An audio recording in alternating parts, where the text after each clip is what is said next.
Well, if it isn't my favorite grandson, Little Dave. Hey, Grandpa. Little Dave, why are you looking so sad? You look like someone took away your ice cream cone. That would be sad. But no, Grandpa. I'm sad because Christmas is over. No more presents, no more pie, no more Christmas tree, no more fun. Why, that's not true, Little Dave. We're still celebrating because we're in the middle of Kwanzaa. Kwanzaa? What's that, Grandpa? You don't know what Kwanzaa is, Little Dave? Well, you sit right down here and Grandpa's going to tell you all about it. You see, we African Americans are descendants of the ancestors who were stolen and brought over on slave ships a long time ago from the motherland. Africa! That's right, Little Dave, from Africa. And when we were enslaved, we had our language, religion, traditions, and even our names taken from us. Many of us, we didn't know who we were anymore. It was a sad time. But I remember back in 1966, a college professor named Dr. Malana Karenga thought we African Americans needed a new holiday to celebrate our heritage. And he came up with Kwanzaa, which means the first fruits in Swahili. That's a language from Mother Africa. Wow. And it's happening right now, Grandpa? Yes, it starts on December 26th and ends with the new year on January 1st. Does it have Santa Claus and candy canes?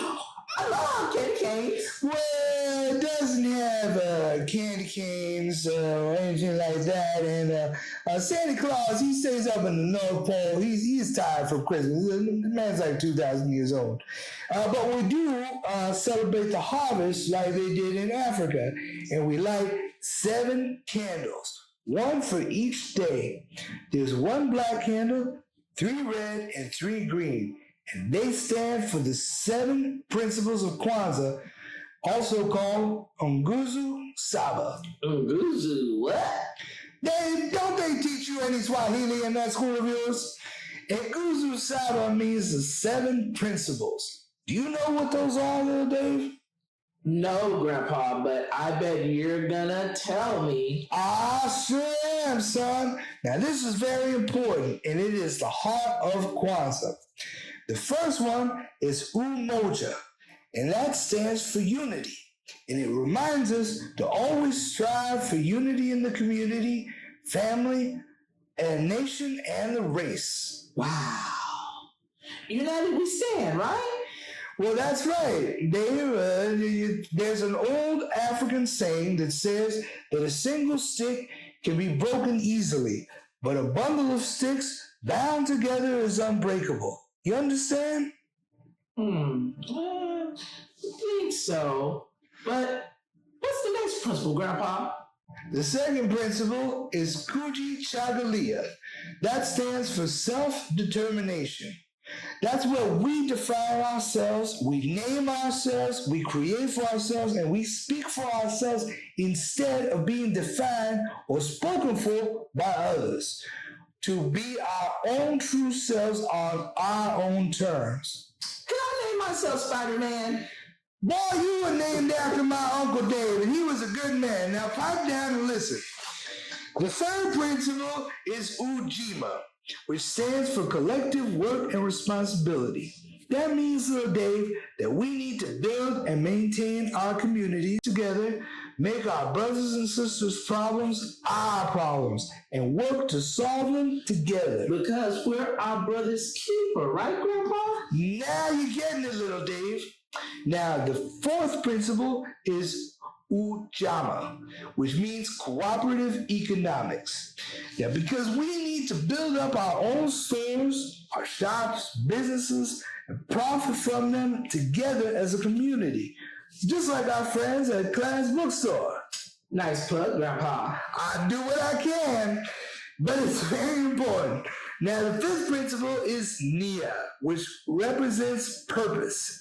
We need to make it our collective job to develop and build our community to return us to our true greatness. Like Spider-Man. Would you forget about Spider-Man for a minute? This is important. All right. Sorry, Grandpa. What's the sixth principle? Kuumba. That means creativity, and we need to do as much as we can in any way we can in order to leave our community more beautiful and beneficial than the one we inherited. That is great, Grandpa. But what's the seventh principle? Oh, that's Imani, which may be the most important of all, in my opinion. It means faith, to believe, to truly believe with all our hearts in our people, parents, leaders, and the righteousness and victory of our struggle. You see, Lil Dave, when people lose faith, they lose hope, and then they can be easily pushed around and controlled. So it's important to remember and practice the 7 principles, not just this week of Kwanzaa, but all year long, so that we can keep the faith and keep struggling to help our people. Wow, Grandpa. How do you know all this? Well, because your grandpa is really smart, but also I've been practicing Kwanzaa and the 7 principles since before you were born. Can we light the candles, Grandpa? Why don't I do it? Little kids shouldn't play with fire. Remember when you accidentally singed the cat's tail with your mom's scented candle? Mr. Whisters was okay, but his tail looked funny for weeks. Well, it smelled like burnt cat hair. So let's light the candles and remember the 7 principles. Now, you want to say it with me? Yes. Umoja, Kuji Chandelier, Ujima, Ujama, Nia, Kaumba, and Imani. Happy Kwanzaa, Lil Dave. Happy Kwanzaa, Grandpa.